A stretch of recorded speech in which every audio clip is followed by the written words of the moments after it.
Hello दोस्तों, नमस्कार। एक बार फिर से आप सभी का स्वागत है आपके अपने यूट्यूब चैनल रिजल्ट एडुशाला पे। आज हम मिल रहे हैं आप लोग के साथ बहुत दिनों के बाद। बहुत ही लॉन्ग डिस्टेंस हो गया था, तो चलिए कोई नहीं, देर आए दुरुस्त आए। अभी हम शुरुआत कर रहे हैं बिहार कर्मचारी चयन आयोग BSSC CGL का जो तृतीय स्नातक स्तरीय प्रारंभिक परीक्षा है उसका टेस्ट सीरीज। और यह पब्लिकेशन रुक्मणी पब्लिकेशन का, यह बहुत ही अच्छा पब्लिकेशन है। अगर आप लोग बिहार एसएससी का तैयारी कर रहे हैं तो बीपीएससी का प्रीवियस ईयर जरूर देखें। मैंने प्लेलिस्ट बना रखा है, उसमें जाके आप देख सकते हैं डिस्कशन। तो चलिए सीधा बात, नो बकवास। टेस्ट सीरीज 1 का आज हम डिस्कस कर रहे हैं रुक्मणी पब्लिकेशन का। चलिए देखते हैं आप लोग कितना मार्क्स बना पाते हैं। इसमें हमारा जीएस साइंस होगा और जीएस होगा। मैथ्स और रीजनिंग को हमने इसमें डिस्कस नहीं किया है। तो चलिए शुरू करते हैं। पहला क्वेश्चन हमारा है, बिहार में प्रथम कांग्रेसी सरकार का गठन कब किया गया था? तो दोस्तों इसका सही उत्तर क्या हो जाएगा? 20 जुलाई 1937 को प्रथम बिहार कांग्रेसी सरकार का गठन किया गया था। बिहार में प्रथम कांग्रेसी सरकार का गठन 20 जुलाई 1937 को किया गया था। यह फैक्ट बहुत ही याद रखना जरूरी है। अगर आप लोग विशेष जानकारी चाहते हैं तो इसके बारे में और जान लीजिए कि जो प्रथम सरकार बने थे इसके मोहम्मद यूनुस बिहार के प्रथम प्रधानमंत्री बनाए गए थे। मुख्यमंत्री को ही उस समय प्रधानमंत्री कहा जाता था, लेकिन मोहम्मद यूनुस के पास बहुमत नहीं था। ठीक है, नेक्स्ट आइए चलते हैं हम 2 नंबर क्वेश्चन। स्वतंत्र भारत के संविधान के अंतर्गत पहला आम चुनाव कब कराया गया? तो इसका सही उत्तर क्या है? 1952 में जवाहरलाल नेहरू जो प्रधानमंत्री बने थे उसी समय स्वतंत्र भारत का पहला आम चुनाव बिहार में भी हुआ था 1952 में। नेक्स्ट आइए हम देखते हैं, लेकिन लोकसभा कब किया गया था स्वीकृति? तो 17 अप्रैल 1952 को स्वीकृति किया गया था। नेक्स्ट आते हैं, अगर इसी में डेट पूछ दे कि प्रथम लोकसभा सत्र कब चालू हुआ तो 13 मई को हुआ था। 13 मई को 1952 को शुरू हुआ था प्रथम लोकसभा का सत्र। अब बिहार एसएससी है, फैक्चुअल पूछ सकता है, कुछ भी फैक्ट पूछ सकता है, तो इसीलिए हो सकता है तैयारी को अपने धार दीजिए, बेहतर बनाइए। नेक्स्ट आते हैं, बिहार में कुल कितने जिले हैं? तो यह 38 है। सी इसका सही उत्तर हो जाएगा। नेक्स्ट है चौथा नंबर, बिहार की यात्रा करने वाला प्रथम ब्रिटिश यात्री कौन था? तो प्रथम ब्रिटिश यात्री कौन था? रॉल्फ फिच था। रॉल्फ फिच था। और यह कब आया था? अकबर के समय में भारत आया था। सर टॉमस रो जहांगीर के दरबार में आया था। सर टॉमस रो यह भी पूछ देता है किसके दरबार में आया था, तो आप लोग जान लीजिए जहांगीर के दरबार में आया था। सर टॉमस रो कहाँ आया था? जहांगीर के दरबार में 1615 ईस्वी में आया था। लेकिन बिहार जो आया था रॉल्फ फिच आया था और वह अकबर के समय आया था। नेक्स्ट आते हैं, महापाषाण काल कौन सा है या महापाषाण है क्या है? तो 5 का सही उत्तर क्या हो जाएगा? सी, मृतकों के प्रौद्योगिक स्मारक। 5 का सी, समझ गए? तो महापाषाण संस्कृति का संबंध किससे है यह भी पूछ सकता है। तो यह दक्षिण भारत से संबंधित है। और महापाषाण क्या है? तो मृतकों के प्रागैतिहासिक स्मारक हैं ये। सी इसका सही उत्तर हो जाएगा। छठा नंबर क्वेश्चन क्या कह रहा है, दिल्ली का कौन सा सुल्तान अशोक स्तंभ को कौशाम्बी से टोपड़ा से दिल्ली हस्तांतरित किया था? तो इसका सही उत्तर क्या हो जाएगा? फिरोज शाह तुगलक ने किया था। फिरोज शाह तुगलक ने अशोक स्तंभ को जो है कौशाम्बी और टोपड़ा से कहाँ हस्तांतरित करवाया था? दिल्ली में रखवाया था। नेक्स्ट आते हैं 7 नंबर क्वेश्चन, निम्नलिखित में से कौन सा घटना हुआ था सबसे पहले, उसका क्रम बताइए। तो 7 का सही उत्तर क्या हो जाएगा? सी हो जाएगा। पहला घटना कौन सा हुआ था? चंपारण आंदोलन 1917 में ही हुआ था। नेक्स्ट है अमृतसर की घटना, यह कब हुआ था? तो यह भी 1919 में हुआ था। मोपला विद्रोह कब हुआ था? मोपला विद्रोह 1921 में हुआ था। और चौरा चौरी की घटना कब हुआ था? 1922 में हुआ था। तो पहला कब हो जाएगा? चंपारण का 1917 याद रखेंगे। वैसे भी आप लोग ऑप्शन से भी देखेंगे तो सी इसमें 2 में दिया हुआ है, तो चंपारण तो होगा ही। दूसरा अमृतसर की घटना, तीसरा बीडीएम। तो आप लोग याद रखेंगे कि चौरा चौरी घटना सबसे लास्ट में हुआ था 1922 में, और मोपला का विद्रोह 1921 में हुआ था। तो इसीलिए सही उत्तर इसका सी हो जाएगा। चलिए नेक्स्ट आते हैं हम 8 नंबर क्वेश्चन, जो और आप लोग जानते हैं कि अमृतसर की घटना कब हुआ था? तो इसका डेट अगर पूछे तो 13 अप्रैल को आप लोग बताएंगे। मोपला का कब हुआ था? तो केरल में हुआ था। मोपला विद्रोह कहाँ हुआ था? यह भी कई बार पूछ चुका है। तो केरल में मोपला विद्रोह हुआ था। ठीक है। और चौरा चौरी घटना कब हुआ था? तो यह 5 फरवरी को हुआ था, 5 फरवरी को हुआ था 1922 ईस्वी को। नेक्स्ट आते हैं, जैन धर्म में श्वेतांबर एवं दिगंबर संप्रदायों में कब विभाजित हुआ? तो यह सही उत्तर चंद्रगुप्त मौर्य के समय में हुआ था। जैन धर्म जो है श्वेतांबर और दिगंबर में विभक्त हो गया था। जैन धर्म में स्थूल भद्र के नेतृत्व में श्वेतांबर और भद्रबाहु के नेतृत्व में दिगंबर हुआ था। स्थूल भद्र में कौन हो गए थे? स्थूल भद्र जो व्यक्ति थे उसके नेतृत्व में श्वेतांबर संप्रदाय का और भद्रबाहु के नेतृत्व में दिगंबर संप्रदाय का हुआ था। और प्रथम जैन संगीत कहाँ आयोजित किया गया? आप लोग बताने का कोशिश करेंगे, कमेंट सेक्शन में मेंशन करेंगे। वैसे मैं बता दूं कि प्रथम जैन संगीत यह पाटलिपुत्रा में आयोजित किया गया था। और भद्रबाहु ने कल्पसूत्र नामक पुस्तक की रचना की है। यह भी आप लोग जान लीजिए कि भद्रबाहु ने कल्पसूत्र नामक पुस्तक की रचना की है। और भद्रबाहु के नेतृत्व में कौन सा संप्रदाय चला? तो दिगंबर। भद्रबाहु के नेतृत्व में दिगंबर चला और कल्पसूत्र इन्होंने ही लिखा था, जिनके नेतृत्व में दिगंबर संप्रदाय बटा। नेक्स्ट आते हैं 9 नंबर क्वेश्चन, प्रसिद्ध रेशम मार्ग किस वंश के शासक का अधिकार था? तो प्रसिद्ध रेशम मार्ग पर जो है इसका उत्तर आप लोग बताने का कोशिश करेंगे। तो 9 का सही उत्तर कुषाणों के समय में हुआ था। कुषाणों के शासनकाल में रेशम मार्ग पर जो है कुषाणों का अधिकार था। रेशम मार्ग जो चाइना से होते हुए आता था, कुषाणों का अधिकार था। इसका जन्मभूमि रेशम का आप लोग जानते हैं कि चीन है। नेक्स्ट आते हैं 10 नंबर क्वेश्चन, बिहार बजट 2021 में बिहार में कहां पर खेल विश्वविद्यालय की स्थापना किया जाएगा? तो इसका सही उत्तर आप लोग जानते हैं, राजगीर।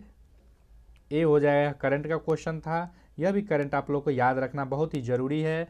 मैं कोशिश करूंगा कि बिहार से संबंधित जो भी करंट है उसको मैं आप लोग के पास लाऊं और आप लोग ज़्यादा से ज़्यादा प्रैक्टिस सेट बनाने का कोशिश करेंगे, क्योंकि एग्ज़ाम के अभी से 22 दिन बचे हुए हैं। नेक्स्ट आते हैं, मुंबईयान नामक पद शैली के जन्मदाता बाबर ने अपनी आत्मकथा तजुक ए बाबरी किसमें लिखी है? मुंबईयान। तो 11 का सही उत्तर क्या हो जाएगा? सी, तुर्क भाषा में लिखी है। तुर्क भाषा में अपनी आत्मकथा लिखी है बाबर ने। ठीक है। नेक्स्ट है 12 नंबर क्वेश्चन, निम्नलिखित में से किस शैलकृत गुफा में 11 सिरों के बोधिसत्व का अंकन मिलता है? तो 12 का सही उत्तर हो जाएगा सी, कन्हेरी में जो है 11 सिरों के बोधिसत्व का अंकन मिलता है, कन्हेरी शैलकृत गुफा में। 13 नंबर क्वेश्चन क्या कह रहा है? सरदेशमुखी की वसूली शिवाजी इसलिए करते थे क्योंकि वे महाराष्ट्र के पुश्तैनी सरदेशमुख थे। और सरदेशमुखी राजस्व का कितना भाग वसूला जाता था? पूछ रहा है कि शिवाजी जो सरदेशमुखी वसूलते थे कितना प्रतिशत लेते थे, अपने पास रखते थे? तो डी, 1/10वां भाग। मतलब अगर 1 रुपया का 10वां भाग, अगर 1 रुपया है तो 10 पैसा उसके पास जाएगा। अगर मान लीजिए कि 10 किलो अनाज उपजा है तो 1 किलो शिवाजी का हो जाएगा, या सरदेशमुखी जो है वो पूछते हैं। तो 1/10 इसका मतलब हो गया। नेक्स्ट आते हैं हम 14 नंबर क्वेश्चन, मराठों एवं अहमद शाह अब्दाली के मध्य लड़े गए पानीपत के तृतीय युद्ध के समय कौन पेशवा था? तो 14 का सही उत्तर बालाजी बाजीराव। बालाजी बाजीराव जो है अहमद शाह अब्दाली और पानीपत का तृतीय युद्ध लड़ा गया था, यहीं पर थे ये बालाजी बाजीराव। 15 नंबर क्वेश्चन का क्या कह रहा है? कृष्णा नदी पर स्थित श्री सैलम बांध किस राज्य में स्थित है? तो कृष्णा नदी पर स्थित श्री सैलम बांध आंध्र प्रदेश में स्थित है। कृष्णा नदी पर स्थित श्री सैलम बांध किस राज्य में स्थित है? आंध्र प्रदेश में स्थित है। 16 नंबर क्वेश्चन क्या कह रहा है? किस झील को बिहार का पहला व देश का 39वां रामसर साइट घोषित किया गया है? तो यह बीपीएससी पूछ चुका है। कांवर झील बेगूसराय। आप लोग गोगाविल कटिहार नहीं मारेंगे, याद रखेंगे। कांवर झील बेगूसराय इसका सही उत्तर हो जाएगा। बिहार का पहला गोगाविल और 39वां रामसर साइट है पहला, कांवर झील बेगूसराय। नेक्स्ट आते हैं हम, और वर्तमान में जो है 49 रामसर साइट है। सर्वाधिक रामसर साइट कहाँ है? उत्तर प्रदेश में है। सर्वाधिक आर्द्रभूमि वाला देश कौन सा है? तो यूके, यूनाइटेड किंगडम है। नेक्स्ट आते हैं हम 17 नंबर क्वेश्चन, निम्नलिखित में से किस राज्य में कुल सिंचित क्षेत्र का अधिकतम प्रतिशत तालाबों द्वारा सिंचित होता है? तो इसका सही उत्तर है तमिलनाडु में जो है अधिकतर क्षेत्र जो है तालाबों से सिंचित होता है। 18 नंबर क्वेश्चन क्या कह रहा है, सूची 1 को सूची 2 से सम्मिलित कीजिए और नीचे दिए गए कूटों का सही उत्तर का चयन कीजिए। तो अब देखिए, इसमें अगर हम नहीं भी जानते तो थोड़ा सा दिमाग लगाएंगे। बाघ, टाइगर कहाँ है, सुंदरवन में पाया जाता है। लायन कहाँ, तो गिर वन में पाया जाता है। तो अब बी का 3 देखिए किस में है, बी का 3 इसमें भी है और इसमें भी है। भारतीय लायन किस में है, 4, तो सी का 4 किस किस में, तो सी का 4 सिर्फ इसमें है। तो हमारा सही उत्तर बी हो जाएगा। आइए देखते हैं 18 का सही उत्तर क्या है। 18 का सही उत्तर बी है। अब इस हिसाब से मिलाते हैं तो ए का 2 हो जाएगा। दाचीगाम, हंगुल दाचीगाम में है, ये तो 2 मिला ही दिए। और राहिनोसोरस, राहिनोसेरोस कहाँ है ये, काजीरंगा, डी का 1 हो जाएगा। नेक्स्ट आते हैं हम 19 नंबर क्वेश्चन, आइए देखते हैं 19 नंबर क्वेश्चन क्या कह रहा है। संतोपंथ ग्लेशियर अवस्थित है, तो संतोपंथ ग्लेशियर अवस्थित कहाँ है, उत्तराखंड में संतोपंथ ग्लेशियर अवस्थित है। नेक्स्ट आते हैं हम, निम्नलिखित में से कौन सा संसदीय कार्यविधि भारत की देन है, तो 20 का सही उत्तर सी, शून्यकाल जो है भारत की देन है। शून्यकाल भारत की देन है। 21 नंबर आते हैं, भारतीय संविधान के प्रस्तावना में न्याय शब्द का प्रयोग किस अर्थ में किया गया है, तो यह सामाजिक, आर्थिक और राजनीतिक न्याय का बात किया गया है। जब प्रस्तावना में आप देखेंगे तो न्याय शब्द का सामाजिक, आर्थिक और राजनीतिक न्याय का बात किया गया है। 22 नंबर देखिए, वित्त आयोग की संस्तुतियां, 22 नंबर क्या कह रहा है, वित्त आयोग की संस्तुतियां, तो इसमें सरकार द्वारा अपना अनुसार जो है स्वीकार भी किया जाता है और अस्वीकार भी कर दिया जाता है। तो इसलिए सही उत्तर डी हो जाएगा। 23 का आते हैं, मंत्री परिषद से पद त्याग करने के लिए मंत्री किसे अपना त्यागपत्र संबोधित करेगा, जो मंत्री परिषद से पद त्याग करने के लिए मंत्री परिषद अपना त्यागपत्र, बताइए आप लोग, राष्ट्रपति को सीधा करेगा, नहीं प्रधानमंत्री को बिल्कुल भी नहीं करेगा, राष्ट्रपति को करेगा। 24 आते, भारतवर्ष के लिए एक संघीय ढांचे का सर्वप्रथम किस अधिनियम द्वारा प्रस्तुत किया गया था, तो संघीय ढांचा जो बनाया गया था भारतवर्ष के लिए, 24 का सही उत्तर क्या हो जाएगा, तो 1935 के अधिनियम से ही अभी तक हमारा देश जो है भारतीय संघ का एक ढांचा के रूप में निर्मित हुआ था और बहुत सारा कानून जो है वहीं से अभी तक प्रचलन में है, चल रहा है। 25 नंबर आते हैं, लोकसभा का 5 वर्ष का सामान्य कार्यकाल समाप्त होने से पहले इसे कौन भंग कर सकता है, तो 25 का सी, राष्ट्रपति कर सकता है, लेकिन कब, प्रधानमंत्री की सिफारिश पर। प्रधानमंत्री अगर सिफारिश करेंगे कि भंग कर देना चाहिए तो भंग कर दिया जाएगा 5 वर्ष से पहले भी। 26 नंबर क्वेश्चन देखते हैं, कंपनी द्वारा लाभांश की घोषणा की जाती है, इकोनॉमिक्स का क्वेश्चन है। तो कंपनी द्वारा लाभांश की घोषणा की जाती है अधिकृत पूंजी पर की जाती है। नेक्स्ट आते हैं 27 नंबर, निम्नलिखित में से अनुच्छेदों में से कौन सा एक सरकार राज्य सरकार को ग्राम पंचायत संगठित करने के लिए निर्देशित करता है, तो ग्राम पंचायत को संगठित कर सकते हैं। यह किस अनुच्छेद में लिखा गया है, तो अनुच्छेद 40, आप लोग याद रखेंगे, 40 गांव है जिसमें राज्य सरकार, अनुच्छेद 40 है, याद रखना है, ऐसी ट्रिक कुछ भी दिमाग में रख लीजिए कि 40 गांव है जहां राज्य सरकार ग्राम पंचायतों का गठन करेगा, ग्राम पंचायतों का गठन करेगा। अनुच्छेद 40 में इसका जिक्र किया गया है। 28 क्या है, एगमार्क क्या है, तो एगमार्क आप लोग जानते ही हैं, यह गुणवत्ता गारंटी की मोहर है। एगमार्क क्या है, गुणवत्ता गारंटी की मोहर है और 1937 में इसका शुरू किया गया था इसको। 29वां देख लीजिए, जारवा जनजाति पाई जाती है, तो जारवा जनजाति निकोबार द्वीप में पाई जाती है, यह बहुत ही हाल ही में चर्चा था, आप लोग याद रखेंगे। जारवा जनजाति कहाँ पाई जाती है, निकोबार द्वीप में पाई जाती है। 30 नंबर क्वेश्चन आइए देखते हैं, किस राज्य में भारत के अपनी तरह के पहली और एशिया का सबसे बड़ा वैज्ञानिक पक्षी एटलस लॉन्च किया था। इस टाइप का जो भी क्वेश्चन आ जाए, यह केरल ने वैज्ञानिक पक्षी एटलस लॉन्च किया था, सी, इसको मारिएगा। तो अपनी तरह का वैज्ञानिक पक्षी एटलस केरल ने लॉन्च किया है। एक करंट का क्वेश्चन जो भी होगा मैं एक डिस्कस कर दूंगा आप लोग के साथ। 31 नंबर आते हैं, राष्ट्रपति के निर्वाचन में निम्नलिखित में से कौन सा भाग नहीं लेता है, राष्ट्रपति के निर्वाचन में कौन भाग नहीं लेता है भाई, तो लोकसभा का गैर निर्वाचित सदस्य राष्ट्रपति के निर्वाचन में भाग नहीं लेता है। 32 है, निम्नलिखित में से कौन सा वर्ग एक कच्ची सामग्री के आधार पर उद्योगों का वर्गीकरण है, तो 32 का सही उत्तर क्या हो जाएगा, आधारभूत उपभोक्ता। नेक्स्ट आते हैं 33 नंबर क्वेश्चन, पुस्तक भारत के प्रधानमंत्री देश दशा दिशा के लेखक कौन है? तो इनके लेखक रशीद किदवई है। रशीद किदवई भारत के प्रधानमंत्री देश दशा दिशा के लेखक हैं। 34 नंबर आते हैं, जो बैंक निक्षेप बिना नोटिस से निकाले जा सकते हैं उन्हें कहा जाता है? तो 34 का डी, मांग निक्षेप कहा जाता है, जो बिना नोटिस के भी निकाल सकते हैं। 35 आते हैं, निम्नलिखित प्रस्तावों में किसका संदर्भित संबंध संघीय बजट से है? तो 35 का सही उत्तर क्या हो जाएगा, सी, कटौती प्रस्ताव जो है ये संघीय बजट का संबंधीय बजट से है, मतलब संदर्भित संबंधित बजट से कटौती प्रस्ताव। 36 का आते हैं, दृश्य निर्यात और दृश्य आयात के अंतर को कहा जाता है? तो दृश्य निर्यात और दृश्य आयात के अंतर को क्या कहा जाता है? व्यापार शेष कहा जाता है। 37, मुद्रा अवमूल्यन का परिणाम होता है? तो मुद्रा अवमूल्यन का परिणाम क्या होता है? निर्यात में वृद्धि और भुगतान संतुलन में सुधार। निर्यात में वृद्धि और भुगतान संतुलन में सुधार।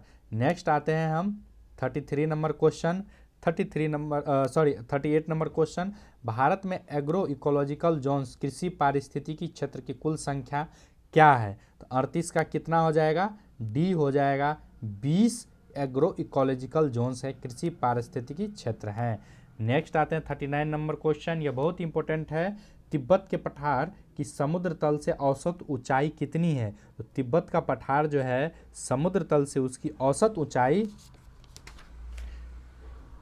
5 किलोमीटर है। कितना है? 5 किलोमीटर समुद्र तल से तिब्बत की पठार की ऊंचाई है। इसको आप लोग याद रखेंगे और कोशिश करेंगे कि रिवीजन कर ले, वीडियो को 2 बार 3 बार देख ले। अगर आपको स्लो लग रहा है तो इसको फास्ट कर लीजिए।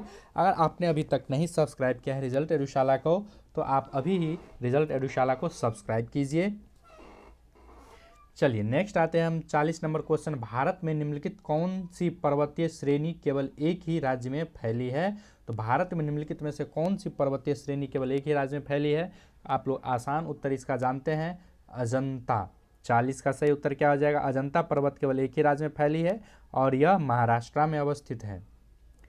नेक्स्ट आते हैं 41 नंबर क्वेश्चन, पद्म भूषण सम्मान प्राप्त करने वाले भारत के पहले पैरा एथलेटिक कौन बने हैं? तो 41 का सी हो जाएगा, देवेंद्र झाझड़िया। जैवलिन थ्रो में जो है पद्म भूषण सम्मान प्राप्त करने वाले पहले पैरा एथलेटिक बने। आप लोग जानते हैं कि पैरा एथलेटिक किसको बोलते हैं? जो दिव्यांगजन होते हैं उन्हें पैरा बोला जाता है। पैरा एथलेटिक ओलंपिक जो चलता है तो उसी में पैरा एथलेटिक चलता है। तो देवेंद्र झाझड़िया जैवलिन थ्रो में पद्म भूषण प्राप्त करने वाले भारत के पहले पैरा एथलेटिक बने हैं। इस क्वेश्चन बहुत इंपॉर्टेंट है, आप लोग याद रख लेंगे। अगर बिहार एसएससी का एग्जाम दे रहे हैं तो बिहार से कौन कौन थे उसका आप कमेंट सेक्शन में मेंशन करेंगे कि पैरा ओलंपिक में कौन कौन पदक जीते हैं। इसमें प्रमोद भगत का भी नाम है और दूसरा नाम आप लोग बताएं। 42 नंबर क्या है, भारतीय उपमहाद्वीप पर ग्रीष्म ऋतु में उच्च ताप और निम्न दाब हिंद महासागर से वायु का आकर्षण करते हैं जिसके कारण प्रवाहित होती है। तो 42 का सही उत्तर क्या हो जाएगा, ए हो जाएगा, दक्षिण पश्चिमी मानसून। 43 में आइए देखते हैं, भारत के निम्नलिखित क्षेत्रों में से कौन सा कपास का अधिकतम मात्रा में उत्पादन करता है? तो कपास का अधिकतम मात्रा में उत्पादन उत्तर पश्चिमी और पश्चिमी भारत करता है। यह हमारा इंडिया का मैप लेते हैं, अगर यह उत्तर है तो यह दक्षिण हो गया और यह पूरब है तो यह पश्चिम हो गया। तो उत्तर पश्चिम यह एरिया, ठीक है, गुजरात वाला एरिया, और इसके बाद पश्चिम भारत, और पश्चिम भारत ये पूरा। तो यहाँ से ये जो एरिया है गुजरात के साइड ये पश्चिम हो गया, गुजरात में उत्तर पश्चिम ये वाला पूरा एरिया हो जाएगा। तो कपास का अधिकतम उत्पादन उत्तर पश्चिम और पश्चिम भारत में किया जाता है। नेक्स्ट आते हैं 44 नंबर क्वेश्चन, अलमपट्टी बांध किस नदी पर है? तो 44 का सही उत्तर हो जाएगा डी, कृष्णा नदी पर अलमपट्टी बांध है। अलमपट्टी, कृष्ण जी को पट्टी बांध दिया किसने? किसी ने, उनको कोई दिक्कत था तो। 45 नंबर क्वेश्चन आते हैं, देश के निम्नलिखित किस राज्य में सबसे पहले सूर्योदय होता है? तो नाम से ही स्पष्ट है, अरुणाचल। अरु का आंचल या अरुण का आंचल, अरुण आंचल मतलब सूर्य का जो आंचल हो अरुणाचल कहलाता है। तो इसका सही उत्तर 45 का सी हो जाएगा, अरुणाचल। 46 नंबर क्वेश्चन आते हैं, कालानुक्रम अनुसार व्यवस्थित कीजिए। तो 46 का सही उत्तर क्या हो जाएगा, ए हो जाएगा। पहला जो घटना घटा था ताशकंद समझौता हुआ था। दूसरा घटना क्या घटा था, भारत सोवियत संधि हुआ था दूसरा नंबर पे। तीसरा नंबर पे शिमला समझौता हुआ था, और फरक्का जो है यह चौथा नंबर पे हुआ था। तो आप लोग जानेंगे कि ताशकंद समझौता पहले हुआ। नेक्स्ट जो है कौन सा हुआ, भारत सोवियत संघ समझौता हुआ। ताशकंद समझौता 1966 में हुआ था, आप लोग देख लीजिए 1966 में ताशकंद समझौता हुआ था। और 1971 में भारत सोवियत संघ हुआ था। कब हुआ था, 1971 में। तो मैं डिस्कस भी करूंगा, अगर आप लोग कमेंट सेक्शन में मेंशन करेंगे। इस वीडियो का लाइक कम से कम 10,000 आना चाहिए, 10,000 लाइक आना चाहिए, और व्यूज कम से कम 25,000 व्यूज आए दोस्तों। आप लोग का टारगेट दे रहे कम से कम 10,000 लाइक और 25,000 व्यूज। इसको जितना से ज़्यादा आप लोग शेयर कीजिए, उतना ही बेनिफिट होगा हमें भी, और आपको भी अच्छे अच्छे कंटेंट डिस्कस के साथ मिलेंगे। अगर आप लोग अभी तक सब्सक्राइब नहीं किए हैं तो रिजल्ट एडुशाला को अभी सब्सक्राइब कीजिए, बेल आइकन को प्रेस कीजिए। नेक्स्ट आते हैं 47 नंबर क्वेश्चन, भारत के बाहर विश्व के पहले योग विश्वविद्यालय का उद्घाटन कहाँ किया गया था। तो भारत के बाहर विश्व के पहले योग विश्वविद्यालय का उद्घाटन 47 का सही उत्तर क्या हो जाएगा, लॉस एंजलिस में किया गया था। लॉस एंजलिस कहाँ है, यह आप लोग बताएंगे, यूनाइटेड स्टेट अमेरिका में है ये, ठीक है। 48 नंबर क्वेश्चन आते हैं, 48 का क्या हो जाएगा, विश्व खाद्य पुरस्कार 2021 से किसे सम्मानित किया गया था। सही उत्तर ए हो जाएगा, डॉक्टर शकुंतला सिंह एंड थिलेटेस्ट को। नेक्स्ट आइए हम देखते हैं 49 नंबर क्वेश्चन। 49 नंबर क्वेश्चन क्या करा, निम्नलिखित में से किस राज्य ने मार्च 2023 तक सभी घरों में नल कनेक्शन देने की योजना बनाई है। तो दोस्तों ऐसा योजना कौन बनाया है, तो अरुणाचल प्रदेश ने बनाया है कि 2023 तक सभी घरों में क्या करेंगे, नल कनेक्शन दे देंगे। नेक्स्ट आते हैं 50 नंबर क्वेश्चन, हाल ही में नासा द्वारा जारी 10 नए अंतरिक्ष यात्रियों की सूची में भारत की कौन शामिल हैं। तो 50 का सही उत्तर कौन क्या हो जाएगा, अनिल मेमन हो जाएगा। 50 का सही उत्तर क्या हो जाएगा, अनिल मेमन। यह करंट का क्वेश्चन है। 51 नंबर आते हैं, निम्नलिखित अभिक्रियाओं में विस्थापन अभिक्रिया का उदाहरण कौन सा है। तो 51 का सही उत्तर क्या हो जाएगा, ए हो जाएगा, CuSO4 प्लस Fe। रिजल्ट आएगा FeSO4 प्लस Cu। कॉपर क्या हो जाएगा, इसमें अभिक्रिया कर लेगा, विस्थापन कर दिया, और FeSO4 के साथ वो रिएक्शन कर ले, और कॉपर, इसका सही उत्तर क्या हो जाएगा, अभिक्रिया में ए हो जाएगा। नेक्स्ट आते हैं 52 नंबर क्वेश्चन, चावल की खेती के लिए आदर्श जलवायु परिस्थितियां कितनी हैं। तो 52 का ए हो जाएगा, 100 सेंटीमीटर से तो अधिक होना चाहिए वर्षा, साथ ही 25 डिग्री टेम्परेचर सेल्सियस के ऊपर होना चाहिए। 53 नंबर आते हैं, प्राणियों और पादप की जातियों में अधिकतम विविधता मिलती है। तो 53 का क्या हो जाएगा, उष्णकटिबंधीय के आर्द्र वनों में जो है प्राणियों और पादपों जातियों में अधिकतम विविधता मिलती है। सही उत्तर ए हो जाएगा, उष्णकटिबंधीय आर्द्र वन में। उष्णकटिबंधीय आर्द्र वन में बहुत ही विविधता पाई जाती है। 54 नंबर आते हैं, भारी मशीनों में स्नेहक के रूप में ग्रेफाइट का प्रयोग किया जाता है। बी इसका सही उत्तर हो जाएगा। अब हम साइंस के क्वेश्चन में आ चुके हैं। नेक्स्ट आते हैं 55, स्पंज एक क्या है। तो स्पंज क्या है, एक प्रकार का जीव है, इसमें असंख्य छिद्र पाए जाते हैं जिन्हें आस्टिया कहते हैं। स्पंज को क्या कहते हैं, आस्टिया कहते हैं। इसमें असंख्य छिद्र होते हैं, आस्टिया कहते हैं इसे स्पंज को। नेक्स्ट आते हैं 56 नंबर क्वेश्चन, एक बीकर 4 डिग्री सेल्सियस पर पूर्णतः जल से भरा हुआ है, जल ऊपर से होकर बहने लगेगा यदि इसे क्या किया जाएगा, ए और बी दोनों इसका सही उत्तर हो जाएगा। 4 डिग्री के ऊपर गर्म किया जाएगा और 4 डिग्री के नीचे ठंडा किया जाएगा, तो यह क्या बहने लगेगा जल गिलास के ऊपर से, ठीक है। 0 डिग्री पर जल का ताप का आयतन घटता है, 4 डिग्री पर आयतन न्यूनतम होता है, और 4 डिग्री से अधिक आयतन बढ़ने पर घनत्व घटता है। नेक्स्ट आते हैं 57 नंबर क्वेश्चन, भूमंडलीय तापन का मुख्य कारण किसकी वृद्धि है। भूमंडलीय तापन का मुख्य कारण जो है 57 का सी हो जाएगा, कार्बन डाइऑक्साइड। 58 है, ध्वनि को आंखों के रूप में प्रयोग करने वाला प्राणी कौन सा है। तो यह चमगादड़ है, बी इसका सही उत्तर हो जाएगा।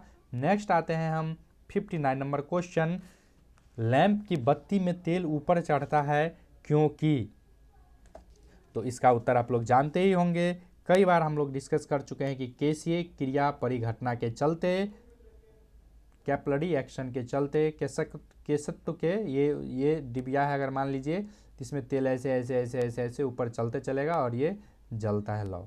नेक्स्ट आते हैं, अभी दीपावली में आप लोग देखे होंगे तो इसीलिए इसको तो याद ही कर लीजिए, केसीय क्रिया परिघटना के कारण।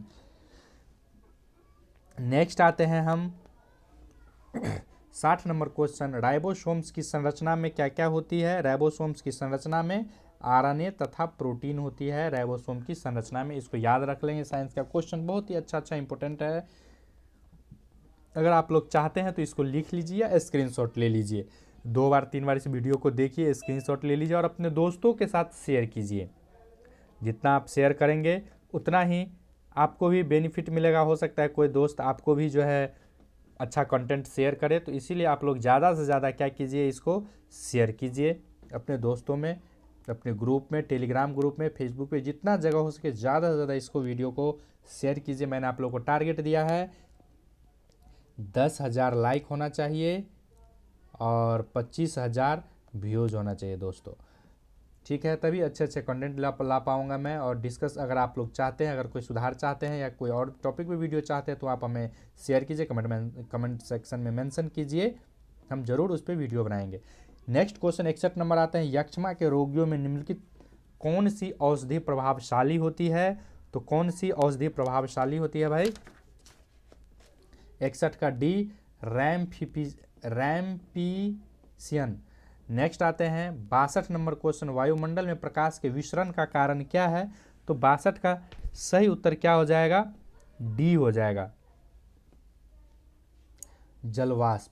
वायुमंडल में प्रकाश के विसरण का कारण क्या है, जलवाष्प है, धूलकण नहीं होगा। 62 का क्या हो जाएगा, सॉरी दोस्तों, सॉरी धूलकण ही है दोस्तों। वायुमंडल में प्रकाश के विसरण का कारण क्या है, तो धूलकण है, 20 का सही उत्तर है। नेक्स्ट आते हैं 63 नंबर में, निम्नलिखित में से कौन सा एक कथन सही नहीं है। 63 का सही उत्तर क्या हो जाएगा, डी, आर्द्रता के बढ़ने पर वायु में ध्वनि का वेग कम हो जाता है। यह कथन गलत है, बाकी हमारा सारा कथन सही है। नेक्स्ट आते हैं 64 नंबर, किस पादप को शाक्य भारतीय डॉक्टर की उपमा प्रदान की गई है। तो शाक्य भारतीय डॉक्टर की उपमा जो है तुलसी महारानी को मिला हुआ है, बी इसका सही उत्तर हो जाएगा। 65 है, जैव विविधता के संदर्भ में सांपों में अंगों का लोप होने का स्पष्ट किया जाता है। तो 65 का क्या हो जाएगा, बी, उपार्जित लक्षणों की वंशानुगति से। इसको जब आप पढ़ेंगे जैव विकास में तो यह आप पढ़ पाएंगे, बी इसका सही उत्तर हो जाएगा। 66 में कह रहा है, देख लीजिए क्वेश्चन आप लोग देख लीजिए, बोल रहा है किसकी ओर गति करेगा। तो 66 का मैं उत्तर बता दे रहा हूँ, सी इसका हो जाएगा, किसी भी दिशा में नहीं। 67 है, क्वथन होता है एक निश्चित तापक्रम पर, क्या होता है, क्वथन होता है, एक निश्चित तापक्रम पर क्वथन होता है। नेक्स्ट आते हैं हम 68 नंबर क्वेश्चन, सोडियम का जो है एटॉमिक नंबर 11 है और वेट 22 है। ये 1 बीटा उत्सर्जन करने वाला पदार्थ है, तो क्या बनाएगा भाई, 68 का सही उत्तर क्या हो जाएगा, ए, Mg बनाएगा। नेक्स्ट आते हैं 69 में, एक ही पदार्थ के विभिन्न अणुओं में जो आपसी आकर्षण होता है वह क्या कहलाता है। जब एक ही पदार्थ के विभिन्न अणुओं में आपसी आकर्षण जब होगा तो एडहेसिव फोर्स कहलाएगा, असंजक बल कहलाएगा। ए इसका सही उत्तर हो जाएगा, असंजक बल। 70 उत्तल लेंस की फोकस दूरी अधिकतम होगी, किस प्रकाश में होगी, तो लाल प्रकाश में जो है उत्तम लेंस की अधिकतम फोकस दूरी होगी। साइंस का भी बहुत इंपॉर्टेंट क्वेश्चन है, इसको आप लोग याद कर लेंगे। अगर आप लोग विशेष डिस्कस चाहते हैं तो मैं ज़रूर करूंगा, लेकिन कमेंट सेक्शन में मेंशन करना होगा। और इसका टारगेट लाइक का 10,000 है और व्यूज का 25,000 है, ठीक है। नेक्स्ट आते हैं, कृत्रिम उपग्रह में सरल लोलक का आवर्तकाल कितना होता है। तो कृत्रिम उपग्रह होता है उसमें जो है सरल लोलक का आवर्तकाल अनंत होता है, ए इसका सही उत्तर हो जाएगा। नेक्स्ट आते हैं हम 73 नंबर क्वेश्चन, एक ऐसा उदाहरण जिसे विद्युत ऊर्जा का प्रकाश ऊर्जा स्थानांतरण स्पष्ट होता है, क्या है। 73 का सही उत्तर बी हो जाएगा। विद्युत धारा से बल्ब का जलना जो है विद्युत ऊर्जा से प्रकाश ऊर्जा में स्थानांतरित हो जाता है। 74 आते हैं, यदि किसी सरल लोलक की लंबाई बढ़ा दी जाए। दोस्तों, अगर कोई सरल लोलक है तो उसकी लंबाई अगर हम बढ़ा दिए हैं तो दोलन काल पर जो इधर से इधर घूमता है उस पर क्या प्रभाव पड़ेगा। तो 74 का सही उत्तर क्या हो जाएगा, बढ़ जाएगा। क्या हो जाएगा, दोलन काल जैसे ये लंबा होगा ये इधर से इधर ये घूमते रहेगा बार बार, इसका दोलन काल क्या हो जाएगा, बढ़ जाएगा। नेक्स्ट आते 75 नंबर क्वेश्चन है ये कि 220 वोल्ट पर किसी विद्युत बल्ब की तंतु में 0.2 एम्पियर की धारा 10 मिनट तक बहती है तो कितनी ऊर्जा व्यय होगी। तो 75 का सही उत्तर क्या हो जाएगा, 26,400 जूल ऊर्जा प्रभावित होगी। सी इसका सही उत्तर हो जाएगा। अब ये नेक्स्ट है 76 नंबर क्वेश्चन, ये मैथ्स है। तो हमने जीएस देख लिया। अगर आप लोगों ने अभी तक सब्सक्राइब नहीं किया है तो चैनल को प्लीज़ सब्सक्राइब कीजिए। हम जल्दी मिलते हैं किसी नए वीडियो के साथ। अगर आप लोग आंसर शीट का स्क्रीनशॉट चाहते हैं तो स्क्रीनशॉट ले लीजिए। हम फिर मिलते हैं जल्द ही किसी नए वीडियो के साथ, किसी नए अंदाज में। अगर आप कोई सजेशन देना चाहते हैं ज़रूर कमेंट सेक्शन में मेंशन कीजिए। तब तक के लिए जय हिंद साथियों।